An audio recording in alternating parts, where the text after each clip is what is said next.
नमस्कार. आज आहे 26 जुलै 2025. तर खास करून काय करू तर आपण सुरुवात उत्तर महाराष्ट्राकडे करू. काय झालं, उत्तर महाराष्ट्राकडे काही भागामध्ये पाऊस पडले नाही.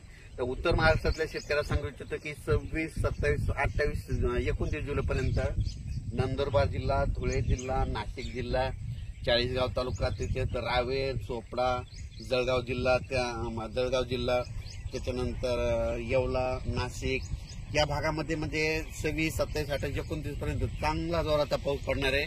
शेतातून पाणी बाहेर निघणार आहे म्हणून हा अंदाज उत्तर महाराष्ट्रातल्या शेतकऱ्यांना लक्षात येते.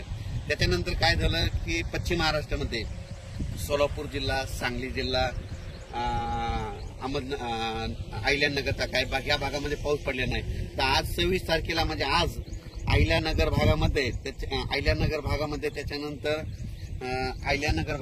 त्याच्यानंतर सोलापूर जिल्ह्यामध्ये करमाळा तिकडल्या भागामध्ये सोलापूर जिल्ह्यात खूप ठिकाणी आज म्हणजे दुपारनंतर जोराचा पाऊस सुरू होईल. रिमझिम काही ठिकाणी रिमझिम पडेल, कुठून शेताच्या पाणी निघेल म्हणून पश्चिम महाराष्ट्रातल्या शेतकऱ्यांनी हा अंदाज लक्षात घेतात. त्याच्यानंतर आपण मराठवाड्याकडे बोलू.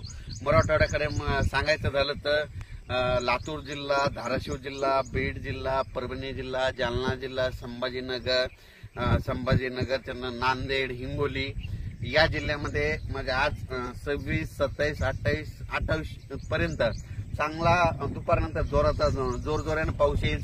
सरी येत राहतील, जोराने पाऊस येईल, पुन्हा मग कमी होईल, पुन्हा रिमझिम येईल. पण 28 तारखेपर्यंत मराठवाड्यामध्ये ह्या 5-7 जिल्ह्यामध्ये पाऊस 28 तारखेपर्यंत चालू राहणार आहे आणि 29 नंतर सूर्यदर्शन होणार आहे. त्याच्यानंतर काय करू, पूर्व विदर्भाकडे.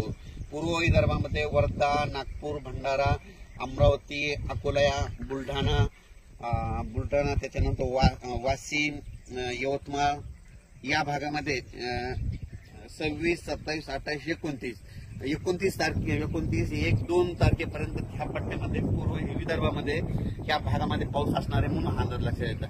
विदर्भातला पाऊस जरा 1-2 तारखेपर्यंत तिकडे मुक्कामात राहणार आहे म्हणून विदर्भातल्या शेतकऱ्यांनी हा अंदाज लक्षात येतात.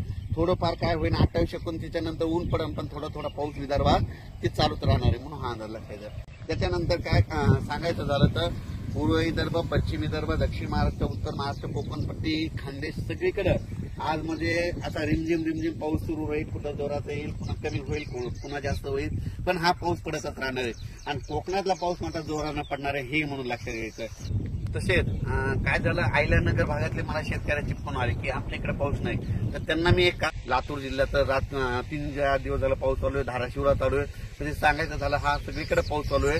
फक्त पडला नव्हता फक्त अहिल्यानगर भागात आणि रावेर इकडे, चोपडा, यावल त्या भागामध्ये नव्हता, तिकडे देखील पाऊस सुरू झालाय. म्हणून राज्यात आणखी 28 तारखेपर्यंत आहे. त्याच्यानंतर 29 तारखेला सूर्यदर्शन होईल काही भागामध्ये, 30 तारखेला आणखी चांगलं सूर्यदर्शन. त्याच्यानंतर 11-12 ऑगस्ट पर्यंत पुन्हा हवामान कोरडं राहील. मग ते काय होईल, 10 दिवस विश्रांती जाईल. शेतकऱ्यांनी काय करायचं, ऑगस्टच्या 10 पर्यंत तुम्ही तुमचे शेतीचे कामे करून घ्या. 12 ऑगस्ट म्हणजे ऑगस्टच्या दुसऱ्या आठवड्यात परत एकदा चांगला असा मोठा पाऊस येणार आहे म्हणून हे अंदाज लक्षात घ्या. अचानक वातावरणात बदल झाला तर लगेच एक मेसेज दिला जाईल.